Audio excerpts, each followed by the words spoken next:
Hero Manchu Manoj ఆసక్తికర tweet చేశాడు. కూర్చొని మాట్లాడుకుందాం ఏమంటావంటూ ఎక్స్ వేదికగా ఛాలెంజ్ చేశాడు. కలిసి కూర్చొని మాట్లాడుకుందామంటూ ట్వీట్ లో పేర్కొన్నాడు. నాన్న, ఇంట్లోని మహిళలు, ఉద్యోగులు, మిగిలిన వాళ్ళను పక్కన పెట్టి చర్చించుకుందాం ఏమంటావంటూ ఎక్స్ వేదికగా ప్రశ్నించాడు హీరో మంచు మనోజ్. తాను ఒంటరిగానే వస్తానని మాటిస్తున్నట్లు పేర్కొన్నాడు. ఇక నచ్చిన వాళ్ళను తీసుకురావచ్చు లేదా డిబేట్ పెట్టుకుందామంటూ రాసుకొచ్చారు. ప్రస్తుతం ఇది సోషల్ మీడియాలో తెగ వైరల్ గా మారింది.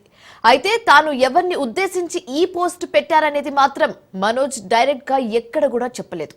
మరోవైపు మంచు కుటుంబంలో వివాదాల వేళ మనోజ్ పెట్టిన పోస్ట్ గురించి అందరూ మాట్లాడుకుంటున్నారు.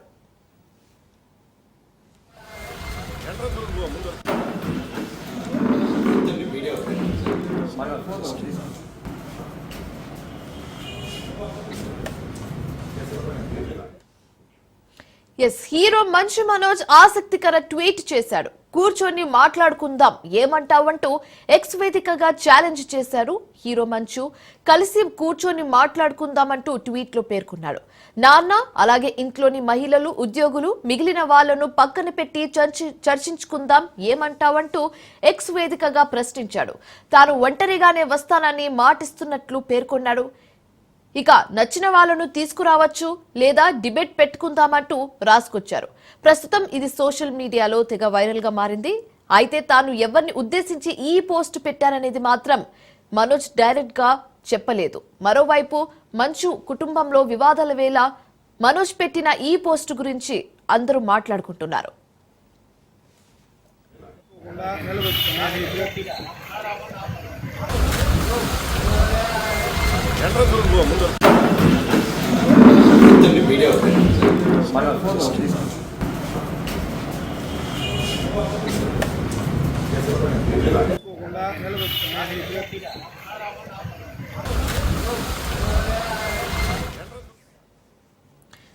రైట్, ఇక ఇదే అంశానికి సంబంధించి తాజా సమాచారం మా క్రైమ్ బ్యూరో పవన్ లైవ్ ద్వారా అందిస్తారు.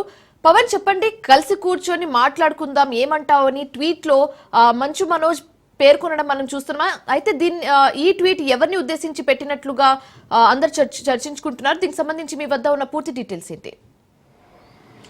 హీరో మంచు మనోజ్ ఎక్స్ వేదికగా కొన్ని కీలకమైన వ్యాఖ్యలు కూడా చేశారు. అయితే ఈ యొక్క పోస్టులు మాత్రము నెట్టింట్లో వైరల్ కూడా అవుతున్నాయి. అయితే ముఖ్యంగా చూస్తే తన కుటుంబ సభ్యుల మధ్య జరుగుతున్న గొడవల నేపథ్యంలో ఎక్స్లో తన కొన్ని పోస్టులను కూడా చేశారు. నాన్న, ఇంట్లో ఆడవాళ్ళను, పని మనుషులను పక్కన పెట్టి మనం మాట్లాడుకుందాం రా అంటూ కూడా దీనికి సంబంధించి ఒక పోస్ట్ కూడా పెట్టారు. అంతేకాకుండా మీరు ఎవరినైనా తెచ్చుకో, నేను మాత్రం ఒక్కరినే వస్తాను, మనము చర్చించుకుందాం అనేది మాత్రము ప్రధానంగా ఈ యొక్క పోస్టులు పూర్తిగా ఎవరిని ఉద్దేశించి పెట్టారనేది మాత్రము ఇంకా క్లారిటీ రాలేదు. కానీ ఈ యొక్క పోస్టులు మాత్రము నెట్టింట్లో పూర్తిగా వైరల్గా తిరుగుతున్నాయి. మరోవైపు చూస్తే మాత్రము గత కొన్ని రోజుల నుంచి కూడా ఇంట్లో గొడవలు కొనసాగుతున్నాయి. ఒకవైపు మంచు మనోజ్, మంచు విష్ణు ఇద్దరి మధ్య కూడా నువ్వెంత అంటే నువ్వెంత అంటూ కూడా ఒకరిపై ఒకరు పోలీస్ స్టేషన్లలో కూడా ఫిర్యాదు కూడా చేసుకున్నారు. తాజాగా సంక్రాంతి పండుగకు కూడా తిరుపతిలోని యొక్క చంద్రగిరి పోలీస్ స్టేషన్లో కూడా ఫిర్యాదు చేసుకున్నారు. తన భార్య మౌనిక పైన గుర్తు తెలియని వ్యక్తులు దాడి చేశారని మాత్రం ప్రధానంగా అక్కడ కూడా తిరుపతిలో యొక్క కంప్లైంట్ కూడా చేశారు. ఇవన్నీ కంప్లైంట్ల ఆధారంగా దీనికి సంబంధించి ఒకరిపై ఒకరు ఫిర్యాదు చేసుకోవడము, వీరి యొక్క కుటుంబం సమస్య పూర్తిగా పోలీస్ స్టేషన్ వరకు కూడా వెళ్ళడము, అక్కడ పోలీస్ కేసులు కూడా నమోదవడం నేపథ్యంలో దీనికి సంబంధించి మంచు మనోజ్ యొక్క ఎక్స్లో యొక్క పోస్టులు మాత్రం చాలా వైరల్గా అవుతున్నాయి. అసలు యొక్క గొడవలకు కారణం ఏముంది, దానికి సంబంధించి కూడా పూర్తిగా చర్చించుకుందాం. ఇక్కడి నుంచి గొడవలు వద్దంటూ కూడా ఇందులో ప్రధానంగా అదే ఉద్దేశించి కూడా ఈ యొక్క పోస్ట్ కూడా పెట్టారు. అయితే దీనిపైన మాత్రము మంచు విష్ణు ఇప్పటికి కూడా ఎలాంటి స్పందన కూడా లేదు. అయితే ఈ యొక్క పోస్ట్ మాత్రం నేరుగా మంచు విష్ణు పేరుతో యొక్క పోస్ట్ చేసి అతనికి డైరెక్ట్గా ఉండేది. కానీ ఈ యొక్క పోస్ట్ ఎవరికి పెట్టారు దానిపైన కూడా కొంత క్లారిటీ లేదనేది మాత్రం ప్రధానంగా తెలుస్తుంది. అయితే ఈ యొక్క పోస్ట్ను కూడా పూర్తిగా దృష్టిలో పెట్టుకొని చూస్తే మాత్రము తన కుటుంబ సభ్యులకి ఈ యొక్క పోస్ట్ పెట్టినట్టుగా తెలుస్తుంది.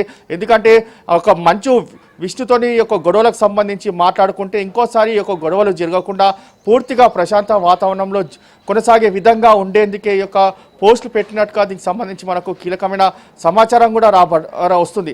కానీ ఈ యొక్క నేపథ్యంలో దీనిపైన అటు మంచు మోహన్ బాబు కావచ్చు, మంచు విష్ణు కావచ్చు ఎలా స్పందిస్తారు, ఈ యొక్క పోస్ట్ పెట్టినందుకు దీనికి సంబంధించి వారు స్పందిస్తారా లేకపోతే ఈ యొక్క పోస్ట్ని చూసి వదిలేస్తారా అని మాత్రమే కొంత క్లారిటీ రావాల్సిన పరిస్థితి కనిపిస్తుంది. మరోవైపు పాడిచేరి పోలీస్ స్టేషన్లో ఒకరిపై ఒకరు కేసులు కూడా నమోదయ్యాయి. అంతేకాకుండా సైబరాబాద్ కమిషనరు మంచు మనోజ్ని కూడా దీనికి సంబంధించి బైండ్ ఓవర్ కూడా చేశారు. మరోసారి గొడవ చేస్తే మాత్రం కంపల్సరీగా జైలుకు వెళ్ళే అవకాశం ఉంటుందని మాత్రం ప్రధానంగా ఇటు పోలీసులు కూడా చెప్తున్న నేపథ్యంలో యొక్క గొడవలు మాత్రం ఎక్కడ కూడా జరగట్లేదు. కేవలం పోలీసుల నేపథ్యంలో ఒకరిపై ఒకరు ఫిర్యాదులు చేసుకుంటున్నారు కాబట్టి ఈ యొక్క మంచు మనోజ్ దీనికి సంబంధించిన యొక్క ఎక్స్లో పెట్టిన పోస్టులు మాత్రం చాలా వైరల్ అవుతున్నాయి. Right, thank you Pawan.